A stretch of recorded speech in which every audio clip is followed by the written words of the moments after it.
A manchete é: integrantes do governo se esforçam para dizer o tempo todo que Paulo Guedes vai permanecer no cargo não importa o que aconteça.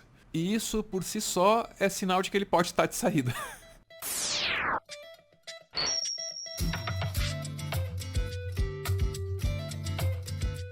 Tá tudo acontecendo muito rápido, rápido o suficiente para ficar difícil de acompanhar. Maldito noticiário econômico, mal posso ver seus movimentos. O governo quer conceder um auxílio de R$ 400 até o final de 2022. Com interesse eleitoral, óbvio, acontece que esse auxílio ultrapassa o teto de gastos em por baixo uns 80 bilhões de reais.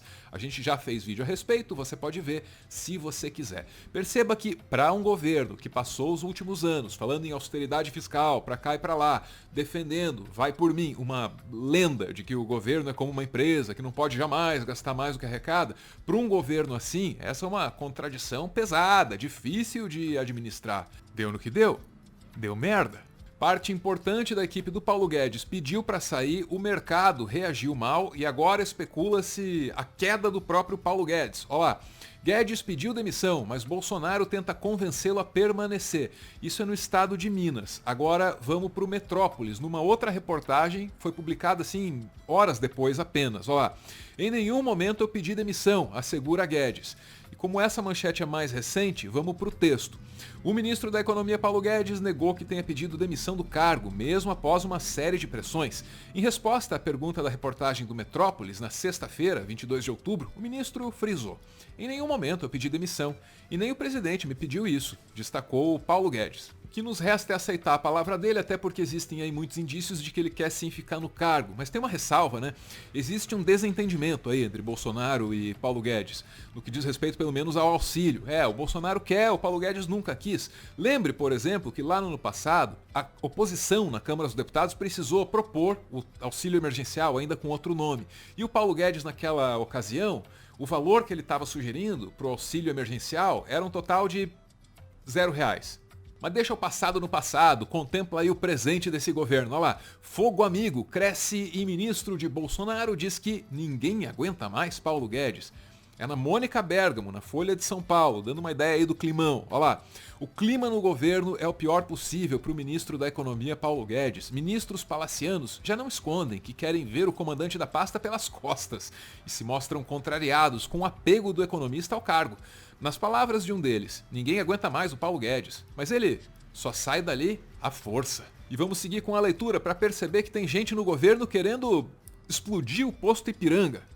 Guedes, na visão desse colega, seria muito complicado e não conseguiria solucionar questões fundamentais para o governo, como o financiamento do Auxílio Brasil, programa que pretende dar R$400 a famílias vulneráveis do país. O assunto, na análise desse mesmo auxiliar, está sendo discutido há mais de um ano, sem que o Ministério da Economia conseguisse encontrar uma forma de viabilizá-lo dentro das normas então vigentes do teto de gastos. Quando começam a surgir rumores de que o governo vai deixar a austeridade fiscal de lado e de que o ministro da Economia pode acabar saindo, olha, essas coisas deixam todo mundo com medo do mercado. Solução, né? Coloca o presidente e o ministro juntinhos para dar uma coletiva de imprensa, que é para dar a impressão assim de que tá tudo bem. E isso virou, por falta de comunicação, um colapso de comunicação nosso mesmo. Nós. A economia, com a ala política, nosso, do lado de cá. E de uma certa falta de boa vontade e tolerância conosco. Nosso governo é um governo que tem sofrido disso.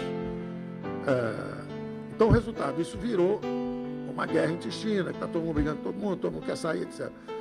Nós entendemos, os mais jovens, que dizem, olha, a linha é aqui, não pode furar o teto. Nós entendemos a política que diz o seguinte, olha, o teto é um símbolo de austeridade, é um símbolo de compromisso com as gerações futuras. Mas nós não vamos deixar milhões de pessoas passarem fome para tirar 10 em política fiscal e tirar 0 em assistência aos mais frágeis.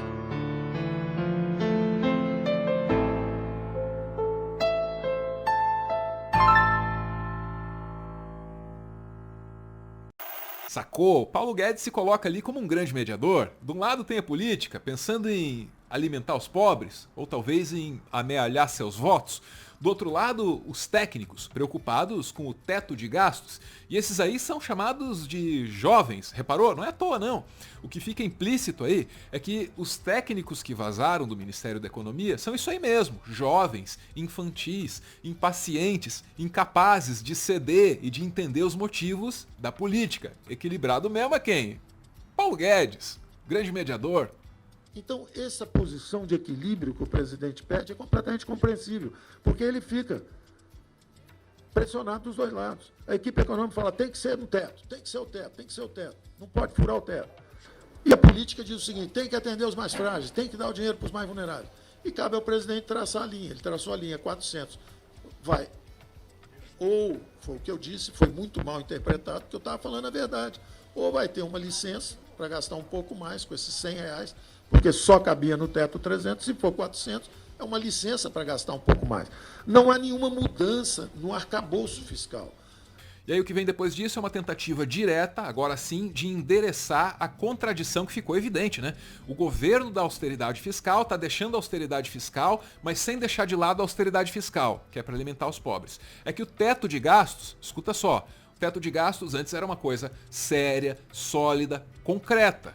Agora é só simbólico. Parece apertado demais em relação aos impactos socioeconômicos que a pandemia deixou. Todo mundo está dizendo que o povo está tendo dificuldade para comer, está tendo dificuldade para comprar o gás de cozinha. Nós vamos ajudar os brasileiros. Nós vamos ajudar esses 17 milhões de famílias e reduzir o ritmo do ajuste fiscal. Então, em vez de cair de 19,5 para 17,5, cai para 18,5. O déficit, em vez de ser praticamente zerado o ano que vem, porque ele veio de 10,5% para 2,5%, e o ano que vem ele podia chegar a quase zero. Então, que seja um déficit de 1%, que seja um déficit de 1,5%, não faz mal. Nós preferimos tirar 8 em fiscal, em vez de tirar 10, e atender os mais frágeis. Ok, será que todas as questões foram endereçadas ou sobrou alguma coisa? Faltou falar sobre algumas das pessoas mais importantes do Ministério da Economia que deixaram a pasta. Mas assim, não se preocupe, eram só uns jovens aí.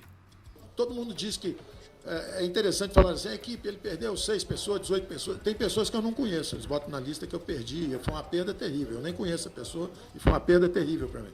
Então, eu realmente tenho tentado sempre fazer substituições que aumentem a qualidade da equipe. Toda essa cena aí foi para demonstrar unidade, foi para demonstrar que o Paulo Guedes fica no cargo. Dessa forma, eles esperam acalmar os ânimos do terrível, do imexível mercado. Só que isso é diante das câmeras. Dos bastidores vem outras informações. O mesmo Bolsonaro que diz Guedes fica, tá mandando emissários para sondar aí um substituto. Jair Bolsonaro, que tem dito que Paulo Guedes continua no cargo, seu líder disse que ele está firme e forte no cargo.